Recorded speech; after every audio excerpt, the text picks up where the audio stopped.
Okay, Nick Holland, Sports Car Global. I'm with Johnny Kane, who, as we just heard from Nick Leventis, is due to take the start here at Le Mans. All the forecasts that I'm getting from people are telling me it's going to be a bit of a damp start.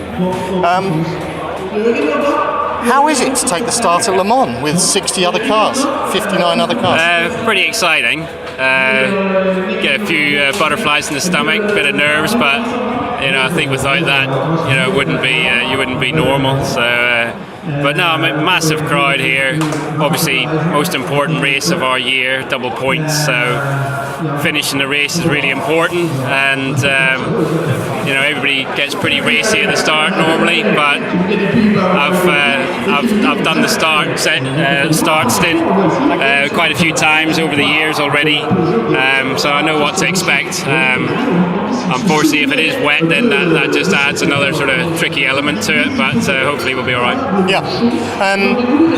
So if we're starting on wet and 60 odd cars running around, and if water's no longer falling, things dry out. I think Dan Wormsley said you'd probably try to quad stint. Obviously that's probably not going to work if you're going to start on full wets. Would you come out of the car early if that's the situation, if you have to come in for a tyre change, or what would that hang out? I don't know. I suppose really have to just play it by ear and see what happens at the time. Obviously, doing a driver changeover takes a little bit longer than just changing tyres. So if I've done a reasonable amount of driving, and it was time to change to a different type of tyre, then it probably makes sense to change the driver as well. But it just depends on how things are going really at the time. All about running your best race, obviously, and going the distance. Are there any tricks that you found in testing or whatever when, you're probably not going to give them up right now, but have you chased an Oreca? Have you towed an Oreca? They're a little bit too quick for us in a straight line, to be honest. The Gibson's handling really well, feels good. I think we've got a good setup on the car.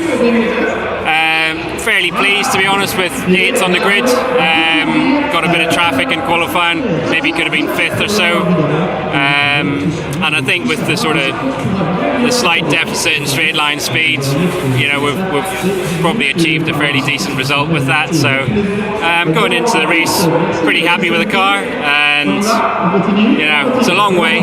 Try and stay high on the track as much as possible, and in the pits as little as possible, and do our own race up to a certain extent, and hopefully it pans out well in the end. And last one from me, Johnny, and actually poignantly, last time for an open top prototype at Le Mans.